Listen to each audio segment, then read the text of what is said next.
it's so easy to change genre on the guitar immediately, no matter, like, depending on what you're playing. You might say like one little section, oh, well, that sounds like classical guitar, and then another section, like since we're like strumming and playing a pick style or something, like, oh, that sounds like a folk song, or I think that it can be light and playful. It can be heavy at times, really beautiful, really emotive, hopefully, with all kinds of different colors throughout that. We're definitely mixing different styles and different things, but it's, again, I like to think that it's very organic. It's just happening because we're growing. I think we're definitely a product of where we live. In New York, there's so many different sounds, so many different styles. Absolutely. That there's always an influence. I go see a show, whether it's good or bad or whatnot, I almost always take something from it. Maybe that has a bigger influence on what I'm writing than anything at this point. When we first met, we were both heavily in our classical guitar phase. That's when we were in school for classical guitar.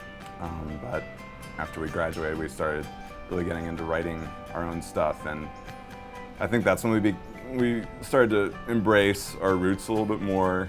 We both grew up listening to rock all the time, and folk and country, and then with our second album, we introduced steel string guitar, but it was still, very much about just two acoustic guitars.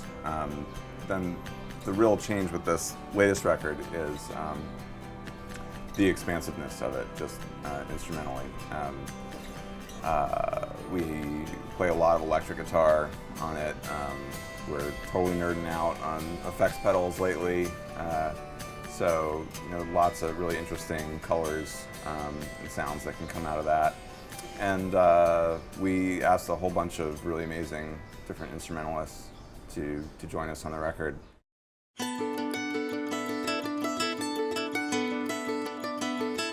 I think what was special about that was we talk about kind of the blurring of lines of genre and everything, and I think that in that one video you could kind of sum up or see the whole kind of mentality of Threefifty, where you have, Alice Tam playing the bass, who is like a crazy awesome just punk rock bass player. You have Andy Springer on violin, classically trained, gorgeous tones, just amazing. You've got Evan Mitchell playing drums, who's played in like every kind of band I can think of. Kenji Shinagawa playing on the mandolin. Plays all kinds of things. Jazz guitarist, works with singer-songwriters, amazing.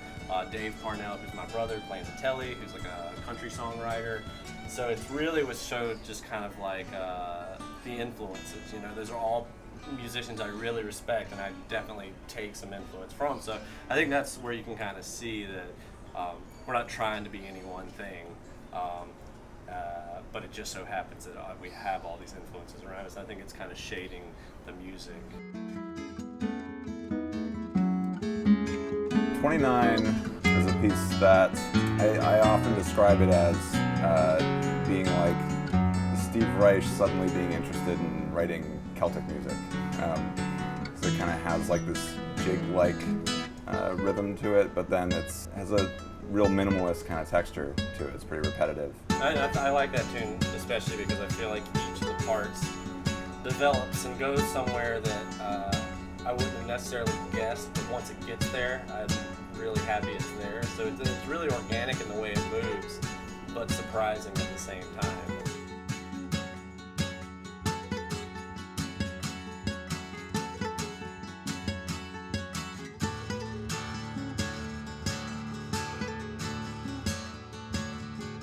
I like to think that the one thread going through the whole thing is that we're super invested in it and that we're going to get it held no matter what. And I like to think that you can hear that. I like to think that, when you see us play, you can, no matter if it's lighthearted, or if it's lighthearted and it's fun on the guitar, then it's going to be a blast, and if it's a heavy emotional piece, then I want it to make you cry, and I want it to make me cry. I never want anyone to think that we phoned anything in for a record or for a performance ever.